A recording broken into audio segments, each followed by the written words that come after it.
আজকাল শুধু তোমার ছবি দেখি এবং ভাবি, এই কি ছিলা সেই তুমি যাকে এতটা ভালোবেসেছিলাম আমি? এই কি ছিলা সেই তুমি সম্মানের খাতিরে মায়ের পরে দ্বিতীয় স্থানে রেখেছিলাম যাকে আমি? এই কি ছিলা সেই তুমি যে একটা সময় আমাকে বলেছিল কখনো তোমাকে ছেড়ে যাব না, তোমাকে ছাড়া বাঁচব না আমি?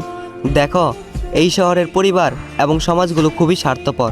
ভালোবাসার সম্পর্কে পূর্ণতা পেতে দেয় না, বাঁধতে দেয় না একসাথে সুখের ঘর। শোনো, চাইলেও তুমি এখানে ভাগ্যের দোষ দিতে পারবে না, কেননা সৃষ্টিকর্তা তোমাকে রিজিক দিয়েছেন, খাবার দিয়েছেন, কিন্তু মুখে তুলে দেবেন না, সেটা নিজের হাত দিয়ে তুলে খেতে হবে। আমি অবশ্যই বিশ্বাস করি সৃষ্টিকর্তার পরিকল্পনা সুন্দর, তবে তোমার পরিকল্পনাটা ছিল ভয়ঙ্কর। আমার কথাটা একবারও ভাবলে না, ডুবিয়ে মারলে আমাকে বিচ্ছেদের সাগরে। যদিও জানতে তুমি প্রেম সাগরে আমি সাঁতার জানতাম না, তবুও তোমার প্রতি আমার শেষ বক্তব্য একটাই, আমি তোমাকে অনুরোধ করব, দ্বিতীয়বারের মতো কাউকে বিচ্ছেদের যন্ত্রণা দিও না, কেননা আত্মা ছাড়া দেহ এবং মিথ্যা মুখের হাসি নিয়ে পৃথিবীতে বেঁচে থাকা যায় না।